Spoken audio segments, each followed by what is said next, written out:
Hi friends and families, welcome to Shweta Kani channel. இன்றைக்கி நம்ம என்ன வீடியோ பார்க்க போகிறோம்னா மூல நோயை பற்றி தான் பார்க்க போகிறோம். அதாவது ஃபைல்ஸ்ன்னு சொல்லுவாங்க. மூல நோயிலே 3 வகை உள்ளது. அதில் உள்மூலம், வெளிமூலம், இரத்த மூலம். இன்றைக்கி நம்ம இரத்த மூலத்தை பற்றி தான் பார்க்க போகிறோம். இரத்த மூலம்னா ஃபஸ்ட்டு என்னன்னு சொல்கிறேன்.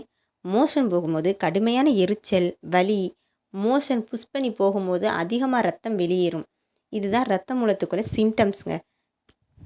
இது ஆண் பெண் இருபாலருக்குமே ஒரு காமனாக இருக்கக்கூடிய ஒரு நோய் தான். இதனால் யாருமே பயப்பட தேவையில்லை. ஐயோ எனக்கு ரத்தம் வெளியேறுதே, எனக்கு பயமாக இருக்குது, என்னாச்சோ ஏதாச்சோ அப்படிலாம் நீங்கள் நினைக்க வேணாம். இது எல்லாருக்குமே காமனான ஒன்று தான்.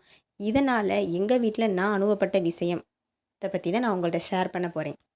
சிஸ்டர், இந்த ரத்தம் மூலத்தினால நான் ரொம்பவுமே கஷ்டப்படுறேன். என்னால் மோஷன் இயல்பாக போக முடியலை. நான் ரொம்ப புஷ் பண்ணி போகிற மாதிரி இருக்குது. அப்போது எனக்கு ரத்தம் ரொம்பவுமே வெளியேறுது. இந்த ரத்த மூலத்தினால என்னால் ஃப்ரீயாகவே மோஷன் போக முடியல சிஸ்டர். கடுமையான வலி ஏற்படுது. என்னால் எந்த ஒரு வேலையுமே பார்க்க முடியலை. சாதாரணமாக எல்லோரும் மாதிரி உட்கார கூட முடியலை சிஸ்டர். எனக்கு அந்த அளவுக்கு வலி இருக்குது. நான் எவ்வளோ ட்ரீட்மெண்ட் எடுத்தாலும் என்னால் சரி செய்யவே முடியலை அப்படின்னு நீங்கள் நினைக்கலாம். இதனால் ரொம்பவும் நீங்கள் ஸ்ட்ரெஸ் ஆகலாம். மனசு ரொம்பவுமே கஷ்டப்படும். இந்த ஒரு நோயை ஒரு நோயாகவே நீங்கள் நினைக்காதீங்க. இது எல்லாருக்குமே ஒரு காமனான ஒரு நோய் தான். ஹாஸ்பிட்டலில் போய் பார்த்தா ஆப்ரேஷன் பண்ண சொல்கிறாங்க. ஆனால் எனக்கு பயமாக இருக்குது. நான் வீட்டிலே ஏதாச்சும் ஒரு சிம்பிளான ஹோம் ரெமிடிஸ் சொல்லுங்கள் அப்படின்னா நான் கண்டிப்பாக சொல்கிறேன். ஃபஸ்ட்டு வாழைப்பழம். வாழைப்பழம் சாப்பிடுங்க. பச்சை நாடா இல்லை செவ்வாழை வாழைப்பழம் 2ல் டெய்லி ஒன்று ஒன்று சாப்பிட்டாலும் மூலத்துக்கு ஒரு சிறந்த மருந்து.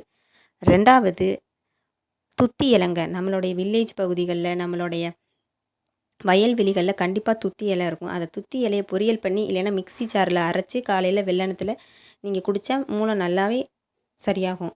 3 நத்தை வயல்வெளி இல்லை கிராமப்புறங்களில் கண்டிப்பாக இருக்கும். அந்த நத்தையை நல்லெண்ணெயில் கிரேவி பண்ணி சாப்பிட்டாலும் ரொம்ப நல்லதுங்க மூலத்துக்கு. 4 நல்லெண்ணெய். எரிச்சலோ இல்லை கடுமையான வலி ஏற்படும் போது மோஷன் போகிற இடத்துல நல்லெண்ணெய் நீங்கள் வச்சுட்டு தூங்கினா ரொம்பவுமே மூலத்துக்கு நல்லது.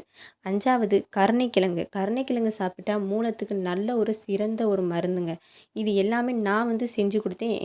எங்கள் வீட்டில் இருக்கிறவங்களுக்கு இப்போ நல்லாவே க்யூர் ஆயிடுச்சுங்க.